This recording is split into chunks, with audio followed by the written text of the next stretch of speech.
Okay. Wait, sorry, stop sharing. Do we still have bad sound? Now you're good. Now we can hear you. Okay, we're good. So I see Barbara and Alan are here and Klaus is here. Klaus should have been here in person, but you know, issues with the real world. And Eduardo is here, fantastic. I'm glad Scott managed to get through to you because I couldn't. Any questions on what Jack presented before we move on? It was really out of left field, which is what we appreciate very, very much. So something to be pondering about. Anything immediate? I'll throw something in if there isn't. Go for it. No, please. Then we have one from the room, please. Okay. Hey, Jack Allen here. Love what you're working on. And it kind of cues into, I think, some of the talk yesterday, and of course the theme of the symposium has a lot to do with VR, but I wonder if in short, VR it can't be fully realized until we have a matching semantic system or in particular characters that aren't semantic, but can hold perhaps functional or syntactic meaning. And the example I brought up yesterday, which by the way, I didn't mention the book, comes from the book, The Theory of the Hashtag. And I wonder if, I'm curious where emojis fit with older symbols, characters like hashtags that have functional purpose. No, go ahead. Sorry, that was it. Well, thanks so much, Alan. It's great to see you. I think the biggest difference between functional characters and real characters, which is what Francis Bacon called them, is that real characters actually depict the entity which they represent. And so they're not syntactic necessarily. They can be syntactic in certain contexts, but they're primarily lexical. I like real characters because I think they're more accessible. I think that the semantic web has a representation problem where this stuff is really great for the back end, but even for people in tech, some of the nomenclature is far too structured for people to have time to really go into. So one of the advantages of real characters is that they're much simpler.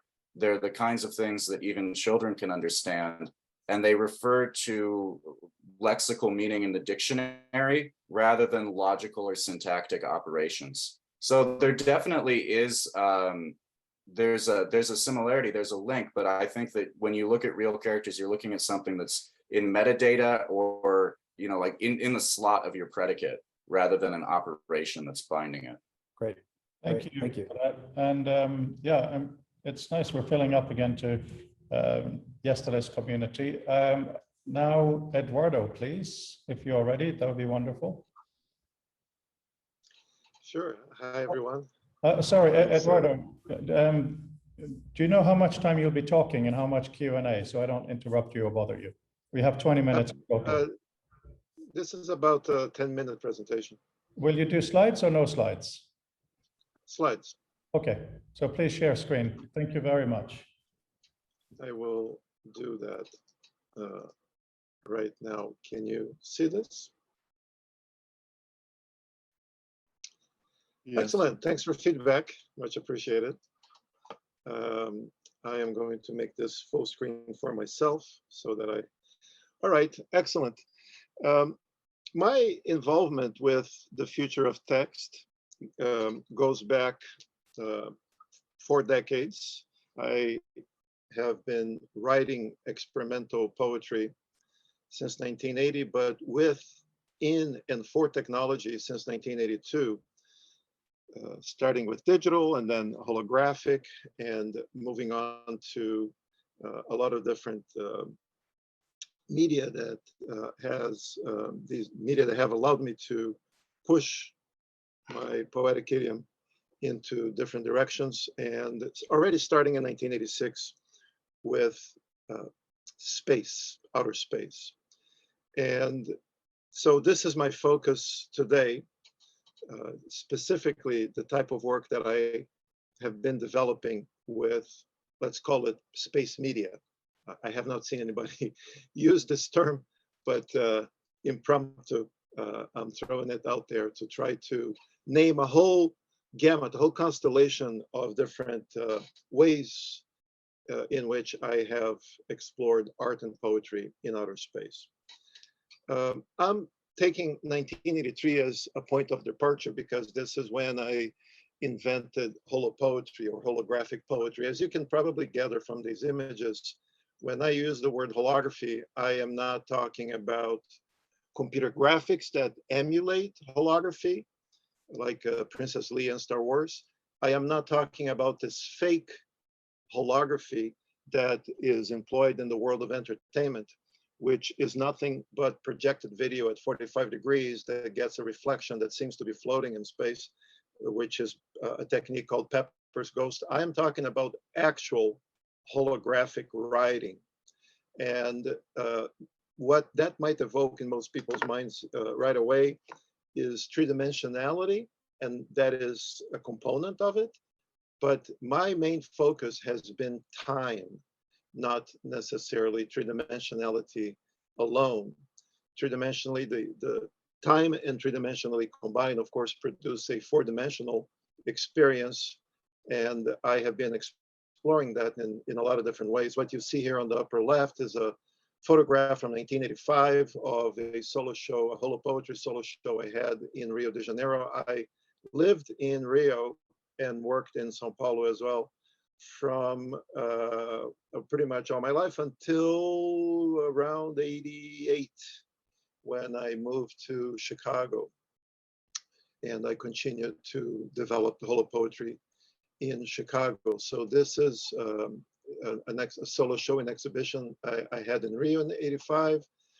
This is my first digital, here on the upper right, my first digital holopoem, which is displayed in a cylinder. The cylinder, as you gather here, is 360 degrees, but what you experience, what you see, is 720 degrees.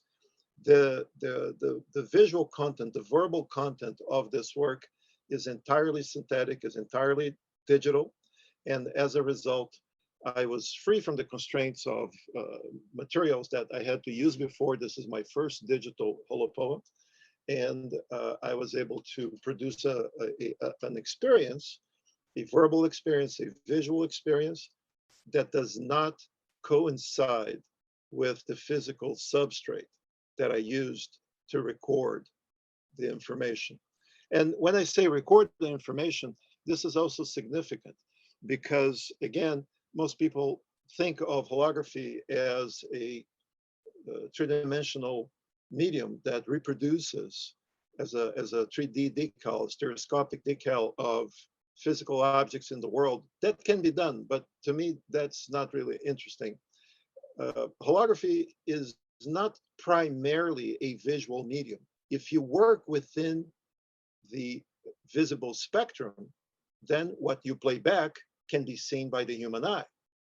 But by definition, holography does not have to operate at the visible spectrum, because what holography ultimately is a recording medium. It's a medium that records the phases of waves, coherent waves.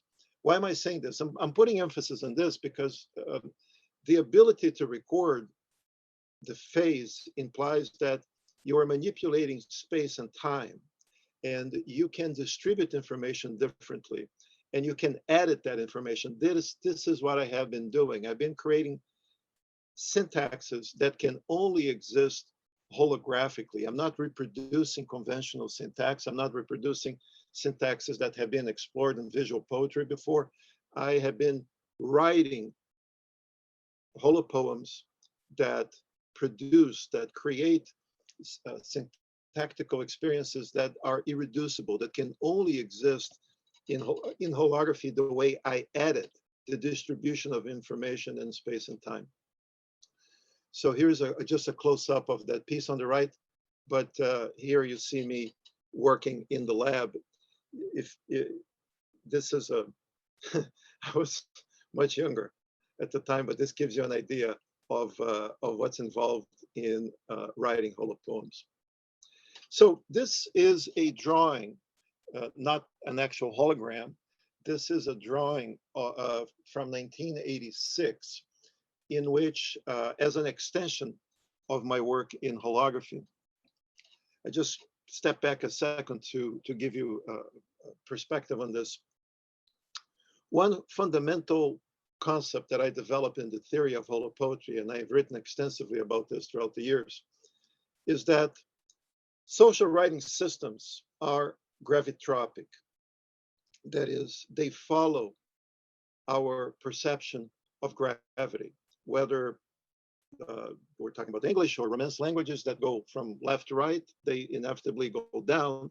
If you're talking about systems, right, social writing systems that go from right to left, such as Hebrew and Arabic, they inevitably go down. And other systems based on other modes of writing, for example, Chinese also go down, even if they are written in the classical way through vertical units. So social writing systems inevitably follow our perception of gravity. So with holopoetry, I've been writing anti-gravitropic, non-gravitropic works. And as a radical extension of that body of work, in 1986, I conceived Agora. And I'm saying this in Portuguese because most of these works were written in Portuguese up until 88. Starting in 89, I started to develop holopoems in English because I was living in Chicago. But in 86, I was still in Rio. So if you look here at the bottom, you see that the title, Agora, with an accent mark on the letter A, in English, that means Agora, the public space. And the content of the poem is Agora, which means in English, now. So with a very small mark, the meaning changes from space to time. And this relationship between mark and meaning is something that has been of great interest to me. Subsequently, in the next slides, you'll see other developments of that notion. But in this particular work, the only difference between the title and the verbal content of the poem is this minute accent mark, which changes dramatically and in a sense functions as a hinge uniting space and time. Space here is to be taken quite literally because I conceived this work for deep space, for not just outer space, because if you are in orbit around the Earth, you are in outer space, but I'm talking about deep space, space far away from the Earth.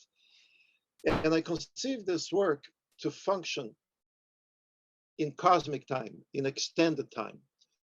It is commonly known that our sun will expire in about 5.5 billion years.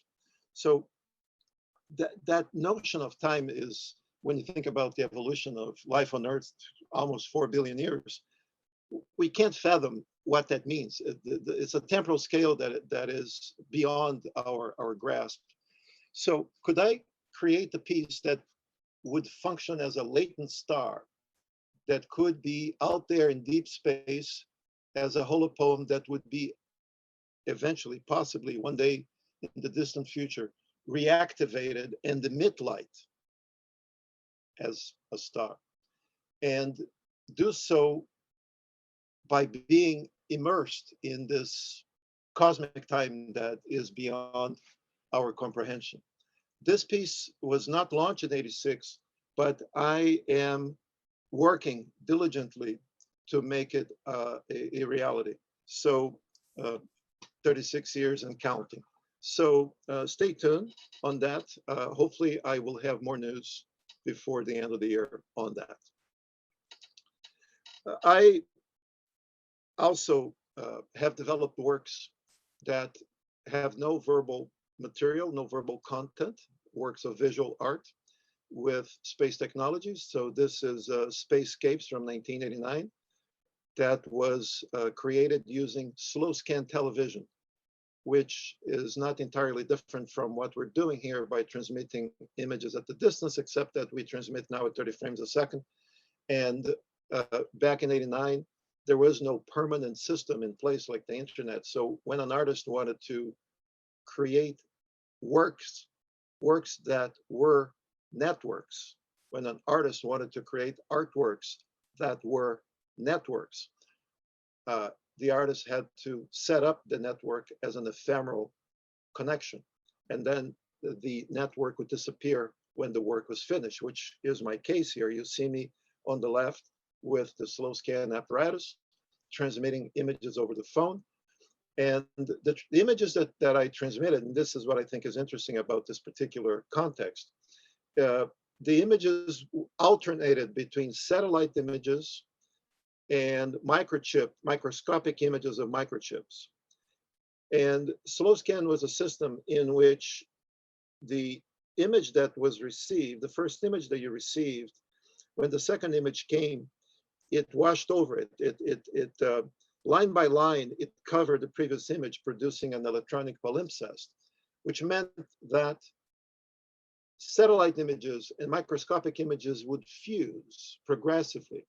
And because they alternated, it was difficult to realize which one was a macroscopic image and which one was a microscopic image. This is from 1996, and I call it monogram. You may be able to identify here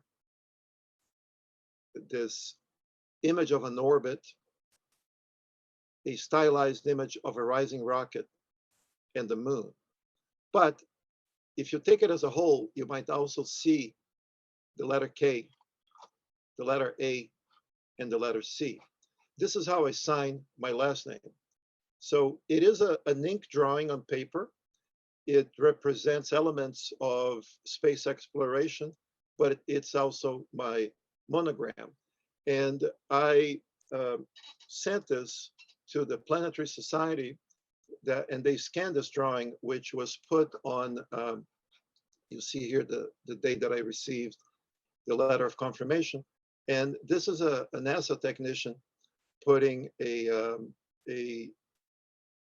DVD, which was a new technology at the time. This was meant to be a CD-ROM, but then DVDs came out and was a new technology and was replaced, the DVD replaced the CD-ROM, attaching it to the Cassini spacecraft, which flew on a Titan Center rocket, which you see a photograph here on the left, to Saturn. These are not photographs on the right. These are computer graphics, because NASA at the time did not send a secondary craft to take pictures of Cassini. The space agency that did this recently was the Chinese space agency. When they orbited Mars, they sent a small secondary craft which detached itself from the main craft and took a selfie of the Chinese spacecraft orbiting Mars. So it's a rare occurrence. So in this case, NASA had to produce realistic computer graphics. This is what we have here on the right. The point ultimately is that this was a long journey. It left in '97, arrived in Saturn, at Saturn in 2004. It did all kinds of things, orbiting different moons, etc. And then eventually in 2017, deliberately dived into Saturn's atmosphere, burning up and disintegrating because NASA did not want to pollute Saturn with any traces from the Earth for future exploration. Eduardo, we're a little bit over time, but I'm happy to extend. So we have 5 minutes left in total, including dialogue. So please switch to dialogue when it's convenient for you.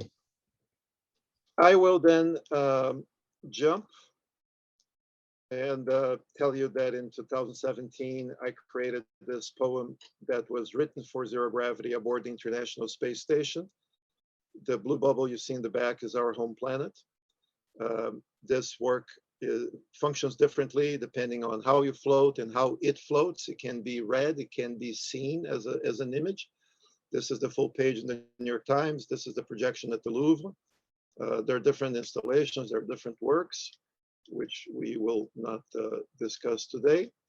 But more recently, and this is the end of it, I have created a new poem for the moon. It is written in the z-axis. It's laser etched in a optical glass cube that you see here. And this is a side view that allows you to see that it's composed of 4 symbols: the hourglass, the infinity symbol to serve the earth and the moon, and ultimately, when you go from the small to the large, you have a zoom out effect. When you go from the large to the small, you have a zoom in effect, going from human time at the human scale to time at the cosmic scale, and vice versa. This work flew to the International Space Station. Here's the rocket here on the left. Earlier this year. It is there now. It's coming back in December, but Adsum is created for the moon, and the moon is its ultimate destination. That is it. Thank you.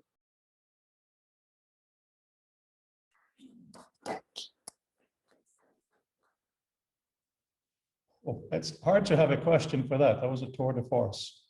Other than exclamations of wow, that was wonderful to see. Anybody have any questions there that maybe? Anybody have any questions? Scott? I can come up with one.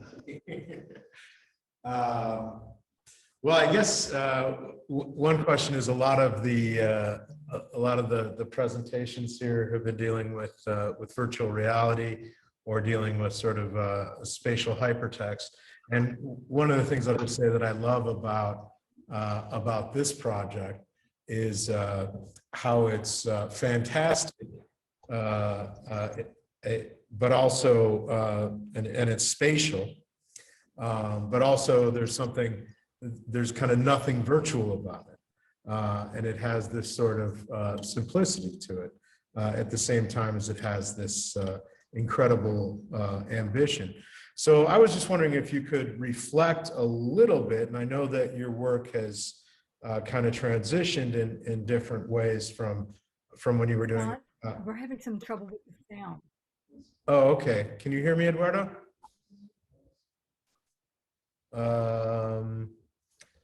Okay, they can't hear me. So what do I do about that? We move on. That's what we do. Okay. Let me just see if it's microphone. Just hang a second. Scott, you're going in and out. We cannot hear you.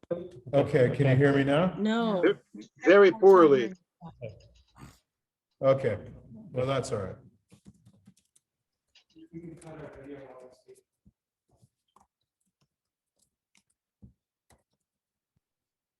I can type. I can type. Yeah. All While right. we're waiting for you, Scott, there's a question from Mateus. Do you expect an answer from the folks on the moon and Mars? Yes. I believe I can, yes.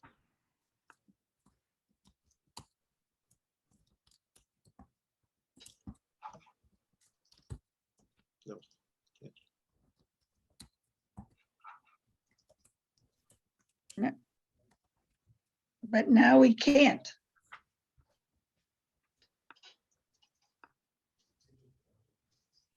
We do have the question in the chat. In short, can you compare working with space in space to working in virtual spaces or virtual reality? I suppose I could, because I have worked in virtual 3D space and VR as well, especially in the 90s. And well, working with actual outer space is distinct in its material reality and its process as well, and potentially in its experience. The experience component is the one that is somewhat delayed because very few people currently have access to outer space, but this will change in the course of time. More people will progressively have access to outer space. when I created Inner Telescope for the International Space Station, that work was deliberately conceived for zero gravity. What does that mean? In zero gravity, we do not operate with the parameters that we use on Earth. And zero gravity also presumes that the viewer, the reader, will be themselves in zero gravity. So we don't have top or bottom, we don't have left and right, we don't have front and back. All of these parameters are suspended. So how do you write for an environment that is clearly non-gravitropic, accustomed that we are with gravitropism? So that was distinct, because the actual experience demands that the viewer and the reader be in zero gravity as well. So it's not a simulation, it's an actual fact. And that is distinct. But the moon does have gravity. So writing for the moon is not writing for zero gravity. When I say writing for the moon, writing for the space station, think about somebody who writes for piano, or somebody writes for flute or for orchestra. If you write for piano and you want to play the composition on the flute, you can do that. But if the composer deliberately conceived the acoustic experience and atmosphere for piano, the conception involves an understanding of the materiality of that particular instrument. So writing for moon, writing for International Space Station, writing for zero gravity, that involves a particular mode of thinking. And the same is true for holographic space. So I find them all distinct in that way. Thank you.